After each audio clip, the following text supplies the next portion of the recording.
presidential candidates interview. We're down to our last candidate. Ito na po ang huling kandidato na haharap sa ating panelists sa araw na ito.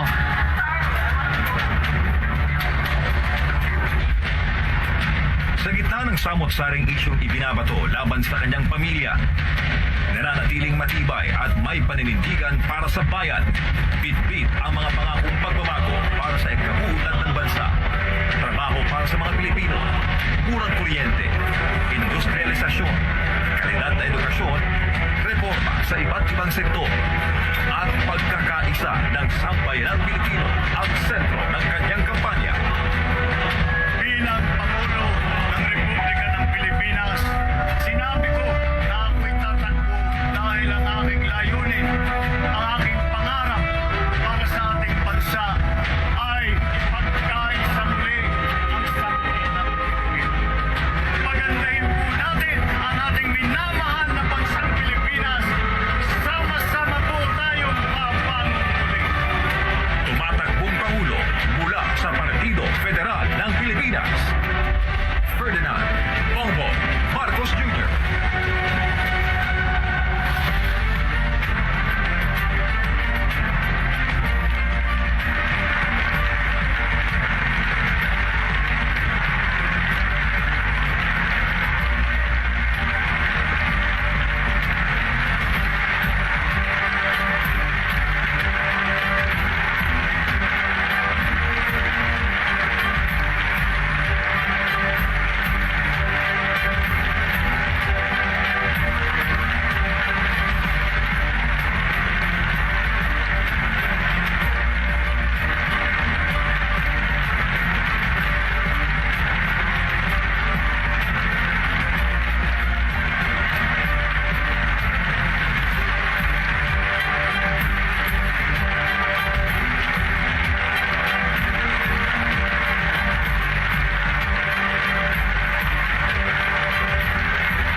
You may now sit down, Senator Marcos.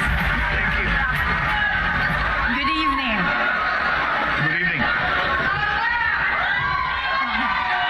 May we request the audience to please sit down so we can start the program. I brought all my relatives.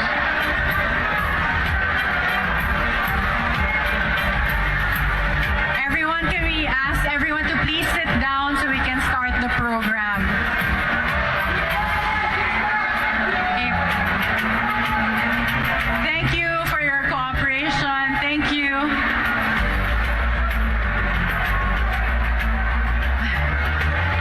Okay. Senator Marcos, you have the floor and the panelists will be asking you questions. Thank you.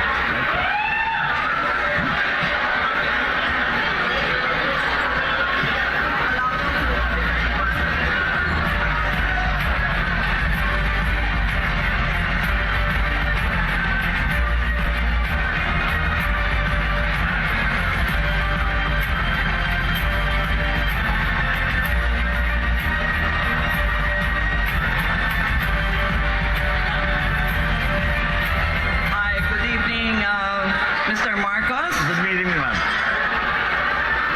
If this were, I've never been to a campaign rally, but if this looks like it, and maybe multiplied so many times over, I can imagine what you're feeling is like euphoria, isn't it?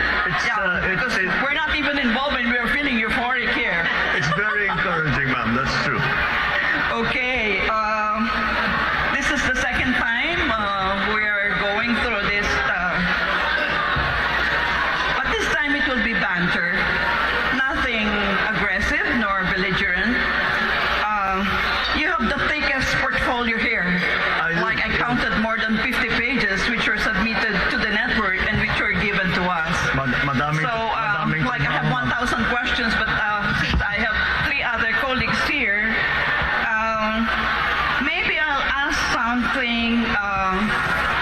which is right in my alley. And I think I have asked this also in my posts in the social media.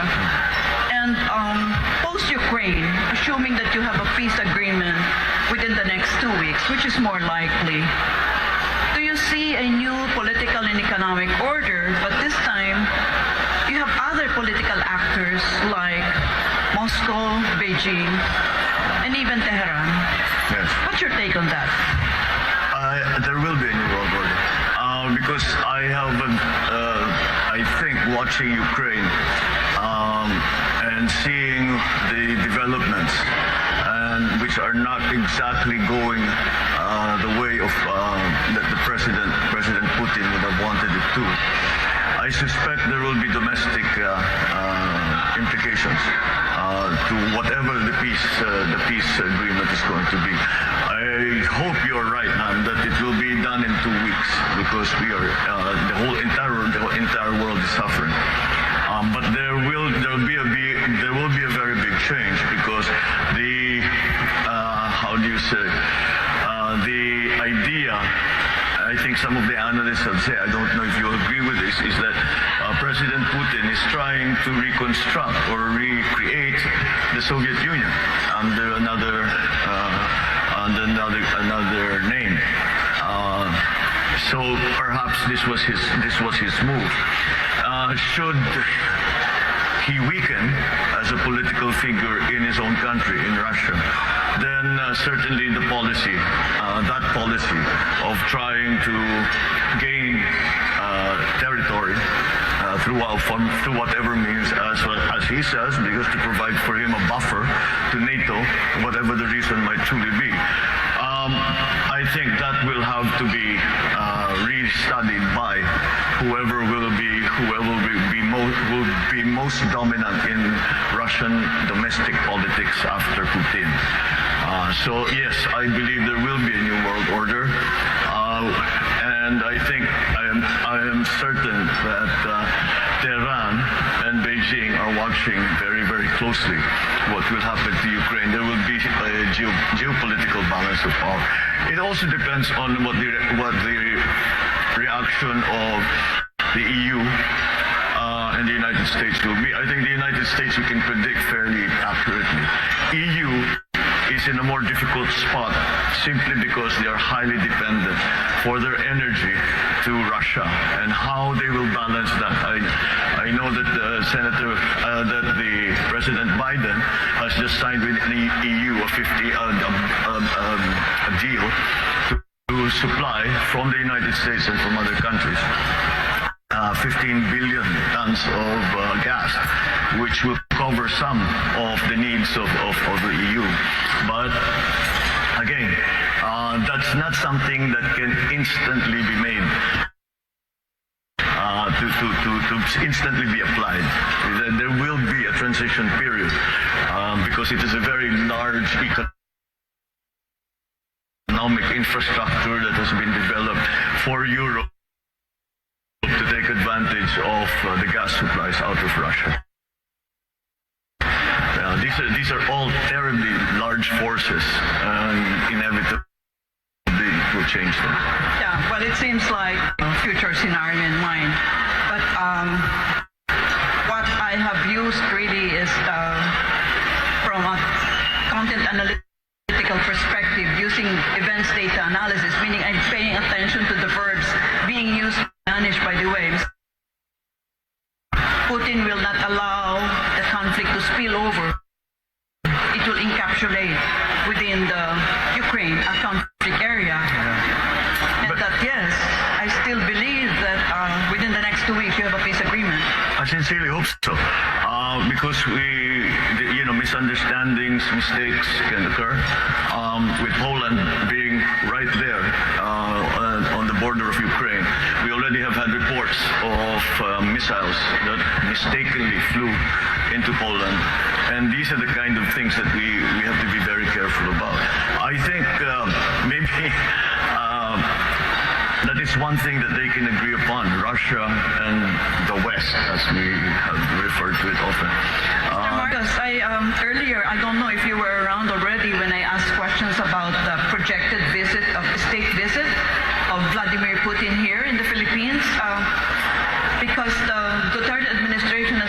many more breaths to take before the end of their regime, of their tenure. When you become president, will he honor that invitation that Duterte had given to him to do a state visit? Not just a visit, a state visit. Well, certainly. Why not? We have diplomatic relations with Moscow. We should continue to honor that agreement that we have with Russia, and we must continue to again cultivate relationships that are beneficial to the country. And it's not, as long as we make our position very clear that self-determination is an important principle as far as the Philippines is concerned, and in that context, then we can still speak on many other subjects with Russia.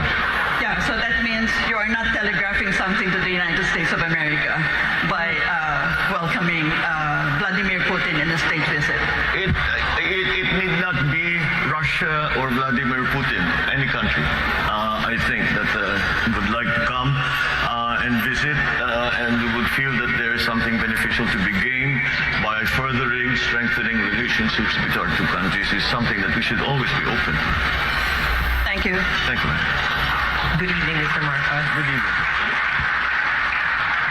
Ang tanong ko po ay ito, nabanggit niyo po ang phrase na New World Order na sa tingin niyo ay maaaring mangyari pagkatapos ng peace treaty between Ukraine and Russia, and you see that the world will be restructured around a new framework or your new geopolitical order. So my question is this, I hope that you realize the burden or the special task that you have as a future chief architect of our foreign policy, because in the past drawing of world orders, the Philippines never played a role in determining its position in that world order. For example, between the wars of Spain and the United States, it's the United States that defined our position in that new world order. When the United Nations was instituted after post-World War II, we were still at the coattails of the United States. But now we are an independent country. So my question is, when this new world order that you think could happen after a peace treaty gets concluded between Ukraine and Russia, how will you position our country in this new geopolitical order? It very clearly will depend on what the exit strategy will be for the West, for EU, and for Putin in the peace agreement that we hope they will sign. What the nature of that agreement will be. Will it be status quo? The forces that are in Ukraine, the Russian forces that are, and Belarusian forces that are already in Ukraine, will they just stay where they are, status quo? Will they be told to withdraw? I only say that because it is very important to Putin's position domestically. He is in a very precarious place because it has not gone according to plan. I suspect that he was hoping that it would be a similar situation as it was in Crimea, where they pretty much just walked in with very little resistance. But then they prepared Crimea for a long time.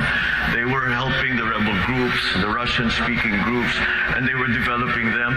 And they built a corridor on the east side of Crimea, within which the Russians could cross the border very easily. That hasn't been the case in Ukraine. And so, depending on how it is viewed, the peace treaty that we hope will come, it depends on how it is viewed by the local domestic political scenarios in Russia itself. That, whatever the reaction will be to Putin, will fix one of the variables in the geopolitical new world order. So we still have to wait to see what happens. I'm sure China is waiting with bated breath to see what's going to happen here. Tehran, I'm sure, as the professor mentioned, is clearly a player in this regard. And in the Middle East now, so far it has not affected the Middle East in any way so far. But maybe if it works out for Russia, if it works out for Vladimir Putin, China might be emboldened to make their own moves. Tehran might be emboldened to make their own moves. On the other hand, if it is very much a rejection of the idea of Putin of taking over a country, then perhaps that will also influence their thinking as to what can and cannot be done for their own interests. So yes, I don't think we can predict very closely because we cannot. I hope to be as optimistic as the professor, but I don't see it happening in 2 weeks, to be perfectly honest. I hope it is. I hope it does, because the economic effects on every single person in the world has been enormous. And it is going to be enormous for a good long while. It's not going to go away anytime soon. Sir, since we have a mutual defense treaty with the United States, that would affect, I'm sure that would play a role in how, our country would position ourselves in this new geopolitical world order. So my question is, to what extent will you allow the United States influence your actual decision making in how you're going to craft the future foreign policy of the Philippines when that new world order has already taken shape? Well, we have a very special relationship with the United States, and it's something that we have had and developed over 100 years, starting from being essentially a colony to a very strong partner here in this, especially in this part of the world, in the region. And that, I think, has been a good thing for both countries, both for the United States and for the Philippines. And that I think we can still depend on that. But the scenario that you spoke about, where we historically have always been with the United States, is still, I think, a carryover, a hangover of the Cold War. And we discussed it a little bit the last time. And I don't think the geopolitics of today are the same. And we now have to tread that very fine line to make sure that it's the Philippines, it's the Philippine interests that are the primacy of Philippine interests in anything. Now that's in geopolitics, especially, we have another superpower 600 kilometers from our coastline, China. That puts again the Philippines in quite a precarious position. We're lucky because we're important geopolitically, even just we're strategically. We are unlucky because we are important geopolitically, and we've become a bit of a hot potato when it comes to that. So we definitely have to consider what is best always for the Philippines. And how do we achieve that? With our existing partnerships, alliances, as they stand now, with what will be a new world order. Will it be a very big change? Will it be a small, slight change? Will it be a big change for Russia and a small change for everybody else? There are many moving parts to this thing, and it's not something that is easily definable. But I think once the peace agreement is made, we will study it very, very closely, and we will ask our best experts to determine what is the effect in these other countries. What is the effect to Tehran, to Iran? What's the effect? How does it change their thinking in Beijing? How does it change the thinking in Washington, D.C.? These are the big players. These are the people we have to deal with. So yes, it's that. I wish I could give you a categorical answer, but until we know exactly what that peace treaty will contain, it's very difficult. And to know what will happen after that in Russia. How will the power structure change? Will there be? Will Putin be removed? Will he still maintain his position? All of these things are going to peace agreement. Senator, good evening. With this as a backdrop, the discussion with Russia, Ukraine, I was wondering if you can pivot to domestic concerns, particularly your energy policy. Yeah. Because as you said, the conflict is being felt worldwide, and among the things that we are seeing are sky-high fuel prices. But how would you address this? What would be your policies, particularly with energy security, going beyond this issue? In the past week or so, since the war in Ukraine began, I have been espousing a policy of subsidizing all oil imports. Because the idea is that, yes, transport is the first sector that's going to be affected, but everyone will be affected. And therefore, if we're to support everyone, we have to subsidize all oil imports, in my view. However, I have been crunching the numbers. We can't do it. We cannot afford it. It's that simple. So we have to focus now. Maliwanag, yung mga transport group talagang naghihingalo dahil dito sa pagtaas ng presyo ng langis. Pero alam naman natin, pag tumaas ang presyo ng langis, sabay-sabay susunod na yung mga iba. So we have to focus in the sectors that will actually that will mitigate the effects of the oil price rise. Perhaps there still exists the option of perhaps giving a tax holiday on the excise taxes to the oil for the oil imports. However, the pandemic is not over. We do not know what is going to happen next. When each time we thought tapos na, it came back. And I'm sure all of us after Christmas, after the Omicron hit, the end of January, sabi natin siguro baka tapos na ito, baka wala na. But then we hear news now about Korea, about China, about Hong Kong, that they're locking down again. So we need those funds. Well, the government doesn't need the funds, people need the funds.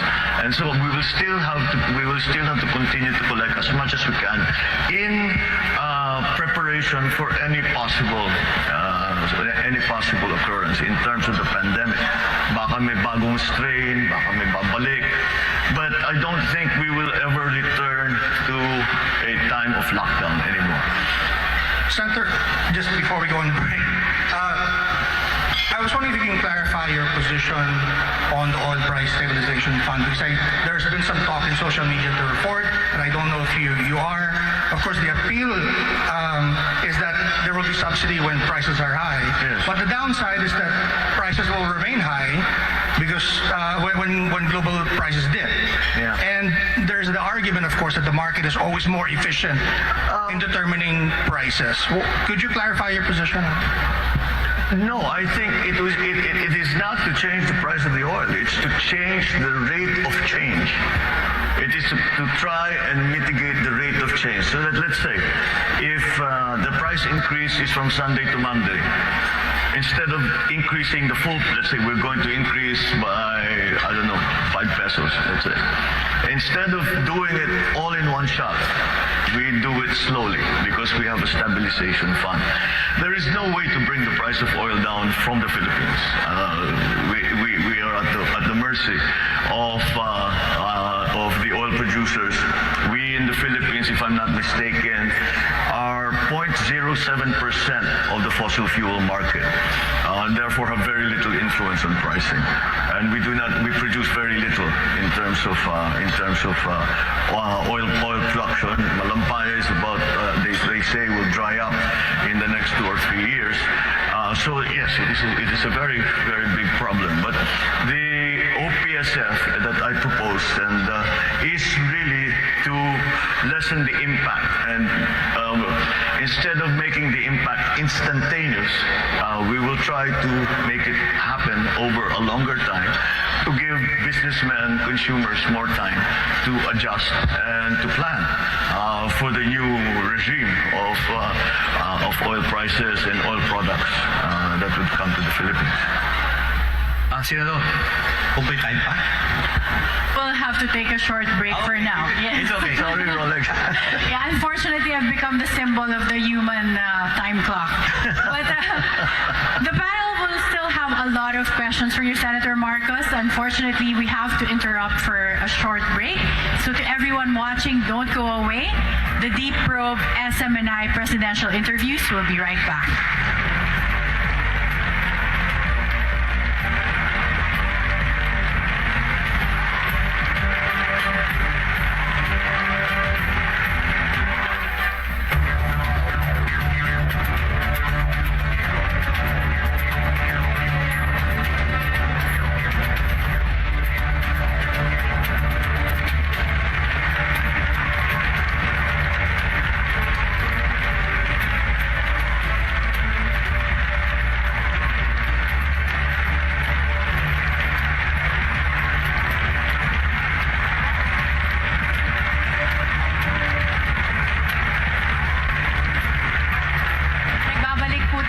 The Deep Probe, the SMNI presidential candidates interview.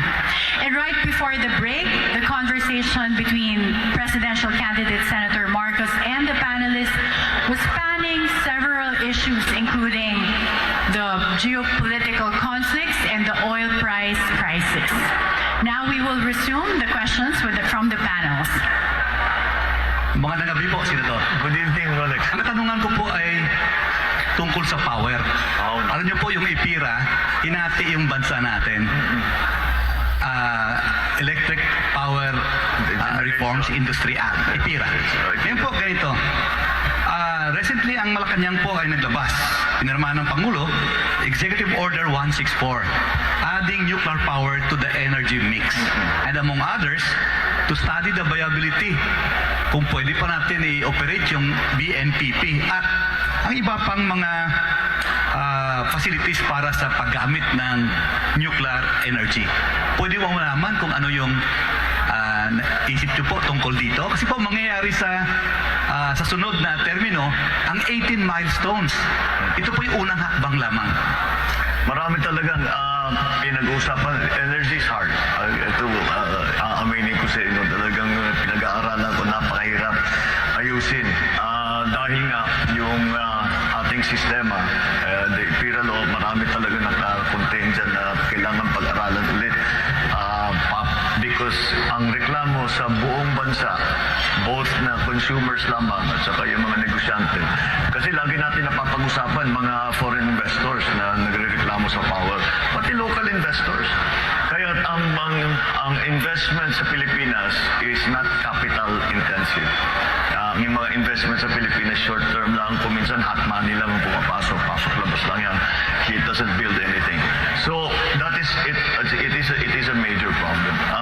Kung titignan natin ang mga projection sa pangyayari, ngayon just as a perfect example, narinig na siguro naman ng lahat, na sinasabi na baka sa eleksyon magkakaroon ng brownout.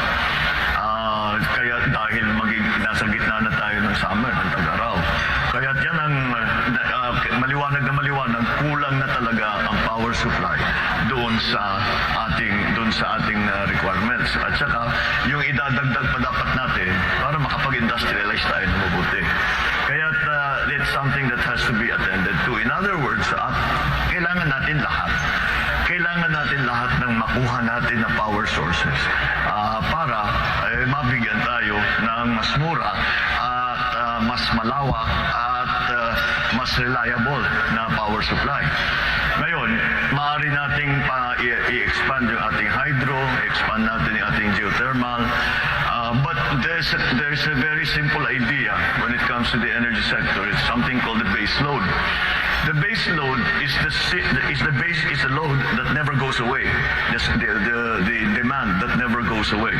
Kahit gabi, kahit araw, ito na yung mga planta na nagpapatakbo. So that base load has to be satisfied. Kaya kung hindi umiihip ang hangin, paano yung wind power? Kung gabi, paano yung solar power? Kailangan pa rin ng traditional. Ngayon, doon tayo mamimili. Although it's not traditional for the Philippines, nuclear power is already considered a traditional power source. So it has to be looked into. Yung sa BNPP, nag-offer na because if you ang Korea has, I believe, 5 sister plants to the Westinghouse plant in BNPP. And they have offered, I always say it's ironic that the names of their plants are Core 1, Core 2, Core 3, Core 4, Core 5. Pero hindi tayo nagkaroon kahit isa. But they have offered to come with their technical people, and they have offered to come to give us an idea. Pwede pa ba ito? Because kahit pa paano, the BNPP, the Bataan Nuclear Power Plant, was supposed to go online with 650 megawatts in 1986. That's a long time ago. Marami ng bagong technologies, marami ng bagong requirements. So we'll see. We have to. I think we should be open to our Korean friends to come and to tell us if this is still viable or you have to do something else.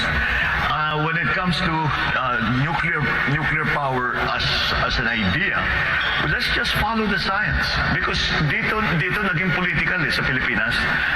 It's also political in other places, but in our particular case, the reason we have no nuclear power plant at all is pure politics. Did not really follow the science. So we have to look into it, because even after Fukushima, when everybody was saying nuclear power is going to, we have to rethink, kailangan natin pag-aralan ulit yan, mukhang delikado. Walang nagbago ng kanilang pagplano na pagpatayo ng nuclear power plant kahit saan. Amerika tuloy-tuloy pa rin. Sa France, the majority of their power is already created by nuclear power. So in the other countries, ganun din. So I still think that it's something we should examine. There are many new technologies. One of the ones that we keep reading about are the modular nuclear power plant. They start with a small one. Gusto mong palakihin, bumili ka ulit ng module, ikakabit mo ng palakihin hanggat gusto mo. Siguro naman kaya natin patakbuhin ang nuclear power plant. Wala naman, there's no reason na bakit hindi kaya ng Pilipino na magpatakbo ng nuclear power plant. So, it's something that should be part of the mix. Kasama diyan is COP26, where we decided to cut down on coal-fired power generation. And what happened, nagtaasan ng presyo kasi walang kapalit sa renewable. Ibig sabihin, yung mix ng renewable at saka traditional, kailangan talaga natin, we have to decide once and for all, what is the mix that is good for the Philippines. I think it's not going to be a static point. I think as years go on and we develop renewables, we develop other sources of power, that mix is going to slowly shift towards renewables, hopefully, because that's what we want because of climate change. But nonetheless, that mix is still something that's up in the air, that we haven't really determined what is proper and appropriate for the Philippine setting. But to make a short answer to your question, is that lahat kailangan natin. Kailangan natin palakihin ng hydroelectric, kailangan natin palakihin yung geothermal, kailangan natin paramihan ng mga power plant, kailangan natin tumingin sa mga bagong technologies, wind farm, solar, kailangan natin tingnan ng nuclear. At kung kailangan talaga, balikan natin oil-fired. But oil-fired has become less and less attractive because of what's happening in the volatility of oil prices, especially in the last 2-3 years. Then with this new development in Ukraine, talagang kailangan pag-isip-isipan natin na mabuti. Kasi baka maipit tayo, pag tumaas na naman yan, hindi natin may patakbo yung planta natin, balik na naman tayo sa dati, nasa brownout na naman tayo. Now we have lots of coal here in the Philippines. The Chinese claim to have good enough technology. I've actually visited one of their coal-fired plants that na malinis na, that they're able to extract the carbon and they're able to dispose of the carbon properly. So all of these things we need to look into. Lahat yan kailangan natin. Well, after the generating companies, meron po tayong Transco. Marami reklamo sa Transco. Senador, open ba kayo sa idea na katulad ng tubig, may west sector operator, may east sector operator, chop natin ang Transco? I don't think so. May economies of scale yan eh. ang business model ng high tension na delivery na ginagamit ng Transco is the same as a tollway. You maintain the tollway, you collect toll, and that's how you pay for what you build. That's the same thing that Transco should be doing. Yun lamang siguro na hindi sapat. Sa amin lang, marami kaming pangangailangan dyan sa Transco. We were hoping to build a high tension cable from Ilocos Norte to directly export the power we are producing via windmills directly to Manila, because that's where the demand is. And it's more profitable for us. But hanggang ngayon hindi pa nangyayari. And I'm not sure. I'm not privy to the board meetings and the discussions going on in Transco. So I do not know quite why wala pa yan. But yes, it really should be a simple operation na kahit madali lang naman patakbuhin dapat yan. Kaya pag-aralan natin kung bakit nagkakaganon. You mentioned IPIRA. We have to look back at IPIRA. I think IPIRA might already have at least certain provisions in IPIRA are already obsolete. As a matter of fact. Senator? Yes. I hope you don't mind. I'd like to switch topics a little bit because we have a short period to ask so many issues. All right. I'd like to ask about agriculture because you've mentioned that in the last time you were here. One of the biggest problems that the sector is facing is the aging of farmers. Yes. One study I read said that their average age is between 57 and 59. And the worst thing is their children don't want to go into agriculture. And this observation is supported by declining enrollment in agricultural programs of SUCs across the nation. And last, the Secretary of Agriculture last year said that we may be facing a critical shortage of farmers in as little as 12 years. And he said this last year. So maybe you'd like to share with us what your plans are regarding this issue. Regarding the age of farmers getting older, not only are they discouraged to come in, their parents who are farmers, they say, wag na kayong pumasok dito, napakahirap ng buhay dito. Mag-aral kayo, pumunta kayo sa Manila, pumunta kayo sa city, dyan kayo magpagaling para hindi niyo na kailangan daanan itong dinadaanan namin. That's the state of the agriculture in the Philippines today. As a general rule, as a general concept, I think we have to really shift already from what is essentially still mom and pop operation and talk about agribusiness and talk about the industry of agriculture. And there are many things that we need to do to achieve that, to get to that point. See, let's go back to the issue of the age of our farmers and the young people who are not going into agriculture. If it is an agribusiness, if it is not the traditional farming method that we are always going through, that we have been doing for the last millennia, but move into something that is more high-tech, then that will necessarily need for the entry into more technically minded agribusiness practitioners, and that will bring the age younger immediately. I know already for myself, young people in their 30s who have discovered some new technology or have come across a new thing. Bagay sa atin to, gawin natin. And they do, and they have brought all kinds of new techniques to farming, but it's not yet extensive because there are no encouragements coming from government in terms of tax breaks, in terms of I don't really believe in subsidies in that regard, but I still think that we can improve the attractiveness of the agricultural sector to younger people if we use the most modern, most interesting technology. And the kids say they can geek it out, right? They'll just pag-aralan nila na mabuti. That's a very interesting. It will become a very interesting line of work. Is there an important role for government to play? Because Kasi if you look at the public spending on agriculture in the Philippines, it's only about 1.7% of the national budget, far below what is being spent in other ASEAN countries. It's been that, and it has been that way for a long time. I think we have really neglected agriculture because we had a system set up where the entire value chain was attended to by government. And of course, the private sector practitioners come into the picture during the trading and in the market. But that was dismantled in 1986 and has not been a replacement for it. So we have to do it again. And if we look at the countries that we are competing with in terms of rice production, for example, they're Thailand and Vietnam, the obvious ones. Their cost of production is lower.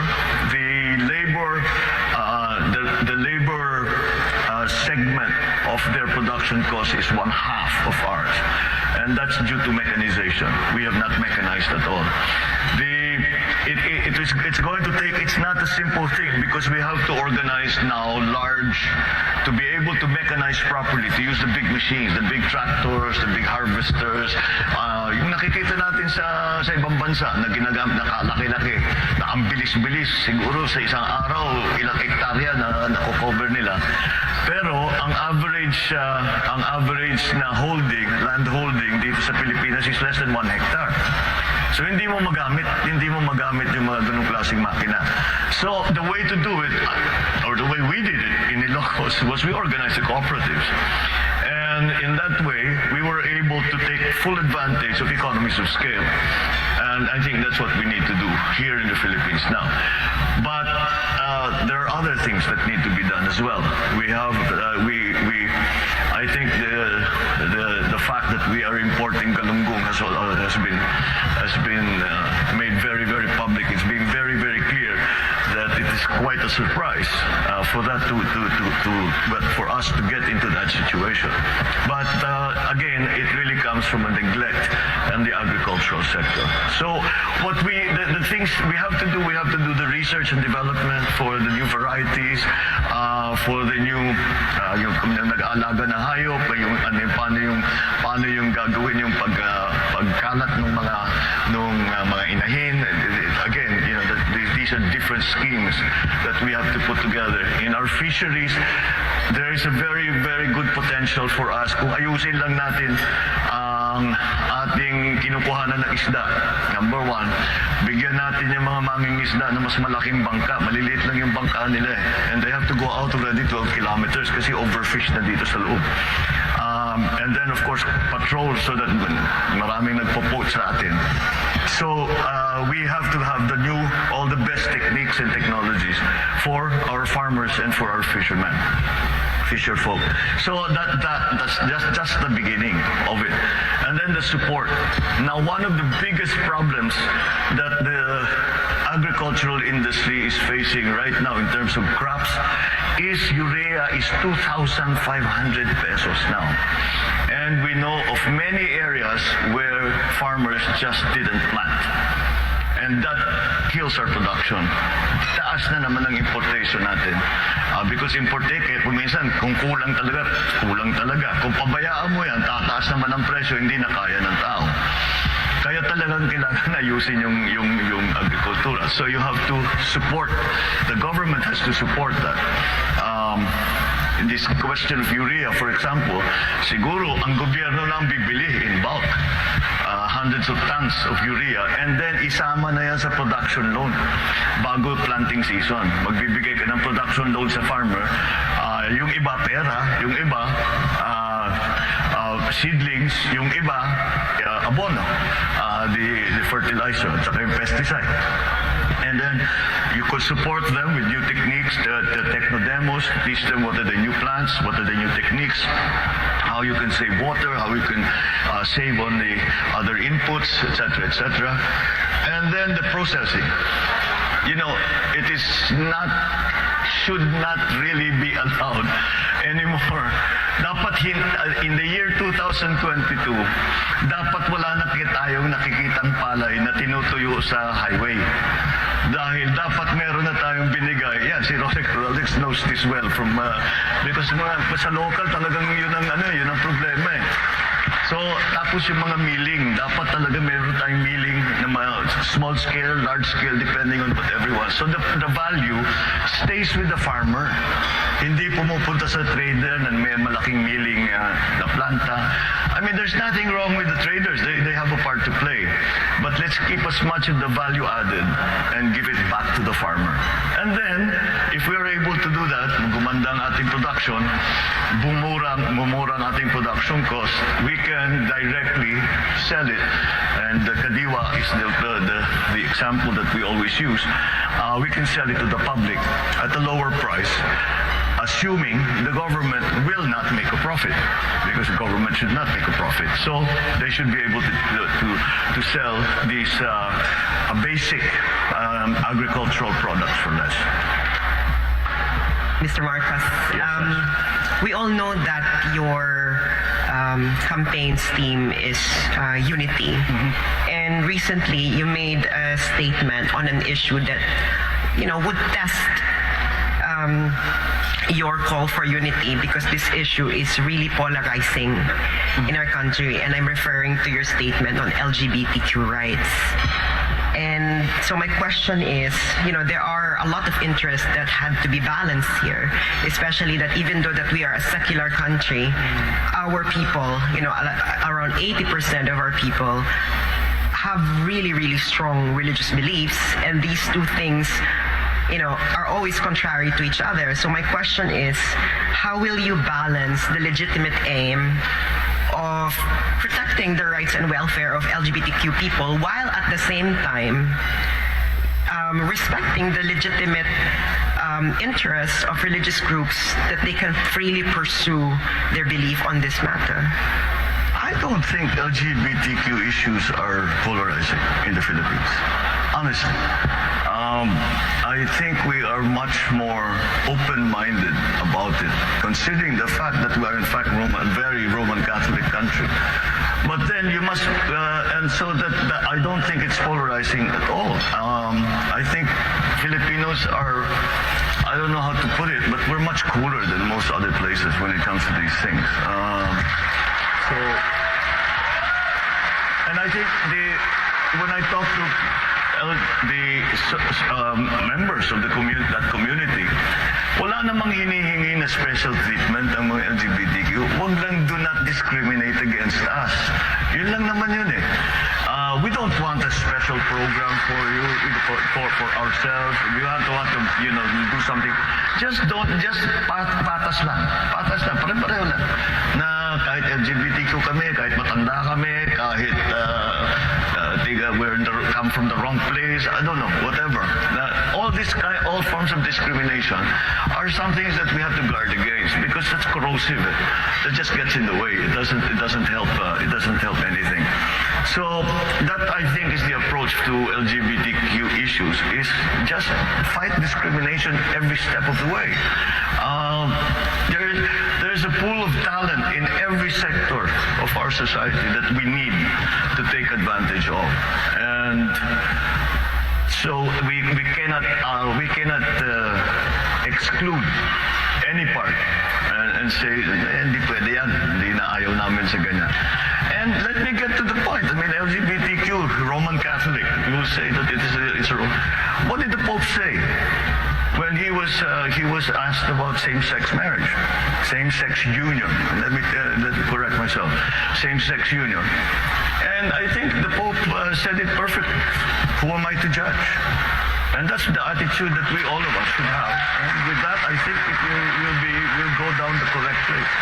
We will go down the right path. Yeah, I think this will be... Professor Carlos, I know that you warned me about senior citizen losing their train of thought, but I have been instructed to go on a commercial break. So we'll start off. Yes, we'll start the next round with your question. Okay. I promise that. Yeah. So, Okay, thank you. thank you, everyone. We have more questions. Don't go away. The Deep Probe SMNI presidential candidates interview will be right back.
Candidates interview.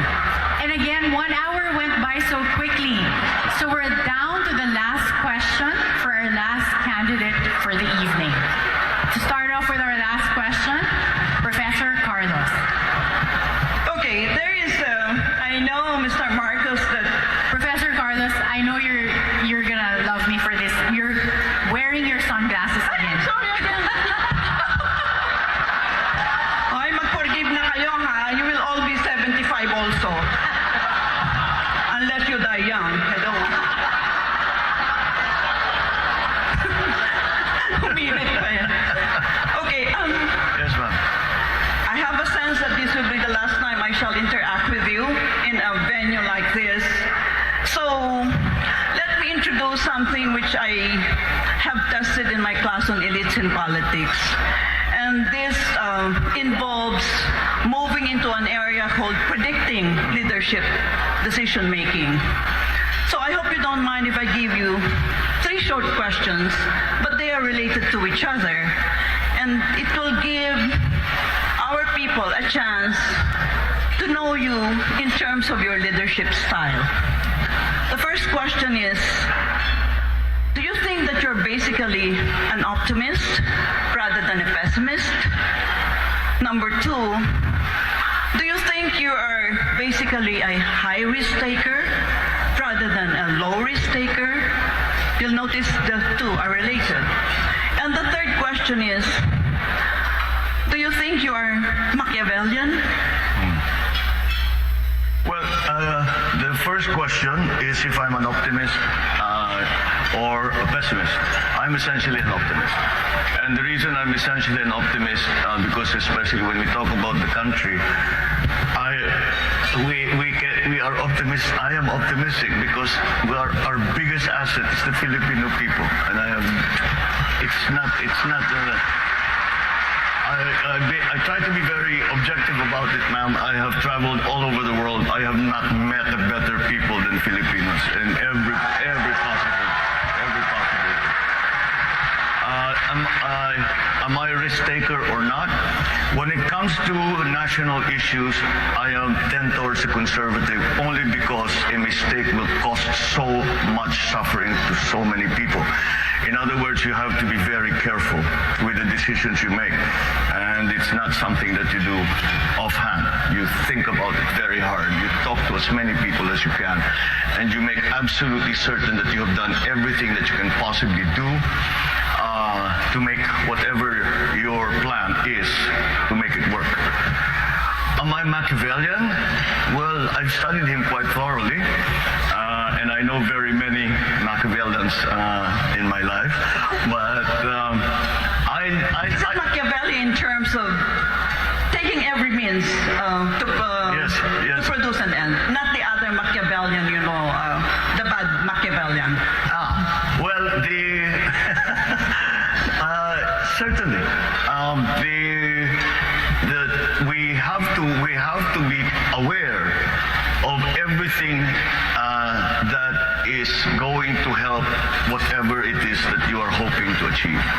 And And on a national scale, that means you have to understand very well what the situation is on the ground. Ganito kasi sitwasyon ng mga tao, ito na ngayon sila.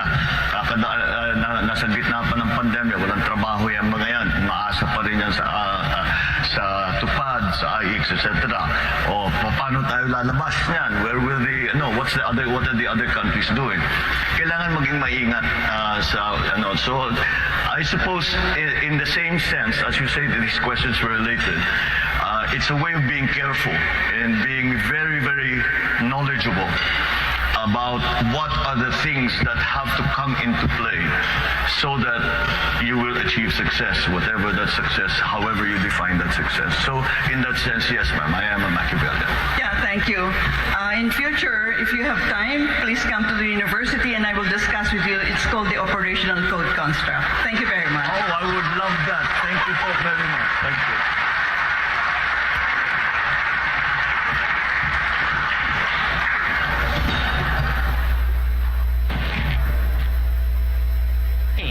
So sorry, I know we were getting requests for extension, but we want to be strict about keeping it to 1 hour for all the presidential candidates. So, Senator Marcos, you have the floor for your closing remarks. Well, first of all, I thank again our panelists and SMNI for this opportunity to speak on the many issues that have yet to be explored. The format as well, I think, is quite constructive. So thank you to SMNI for that. Thank you to our panelists here.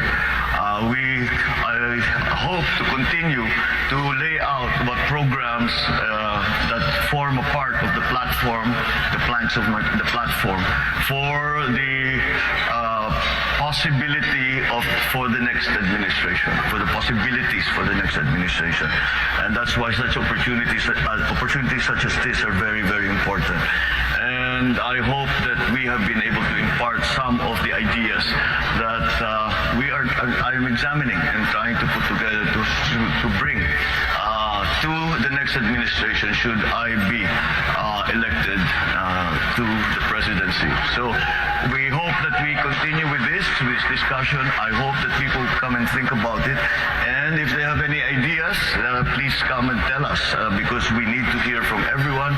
We need everyone. That is the cry of the unity team, is that we cannot say that anyone is not needed. Everyone is needed in this effort that we are trying to do to get through the pandemic, to recover our economy from the problems that the pandemic has brought, and to position the Philippines to face the new world order and what will happen in the next few years. So thank you all very much, and thank you for the opportunity. Magandang gabi po sa inyo.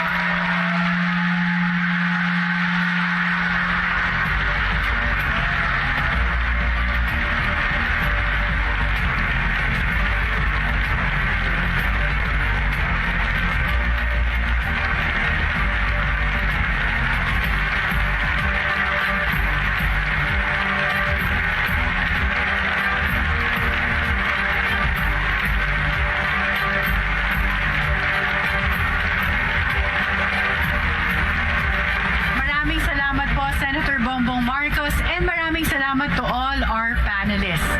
Sa pamamagitan ng SMNI Deep Probe, sinubok namin na dalhin sa ibang level ang pagkilatis sa ating mga presidential candidates. After all, the presidential post is the highest position of leadership in our country. Napakahalagang desisyon ang pagpili natin ng susunod na Pangulo ng ating bansa. We hope that today's Deep Probe gave people an opportunity to further scrutinize our candidates. Thank you to all our candidates who joined us today. Thank you for giving us an opportunity to get to know you more. And of course, thank you to the panelists for sharing your expertise. Good evening, everyone, and thank you for joining us tonight.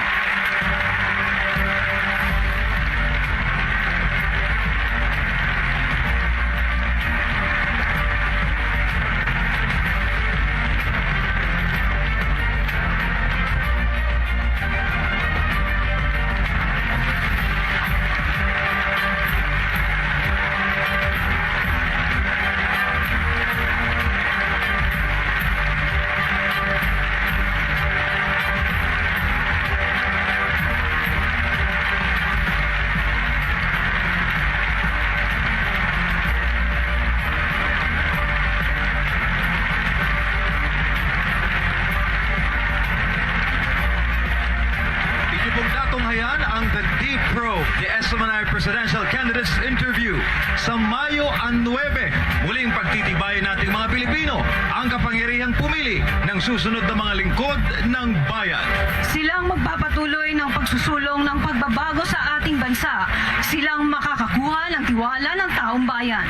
Sa muli, maraming salamat po sa aming pinakamamahal na Honorary Chairman, Reverend Dr. Pastor Polo C. Kibuloy, sa pagkakataong maging kabahagi ng pagbibigay serbisyo sa ating mga kababayan sa pamamagitan ng paghahatid ng ganitong uri ng programa. Ako po si MJ Mondiha. At of course, sa ating mga kandidatong dumalo ngayong gabi, maraming salamat sa pagtanggap ng hamon ng The Deep Probe at ganun din sa ating mga kababayan na patuloy na sumusuporta sa SMNI. Ako si Ruth Hamilton. Mabuhay ang Pilipinas nating mahal!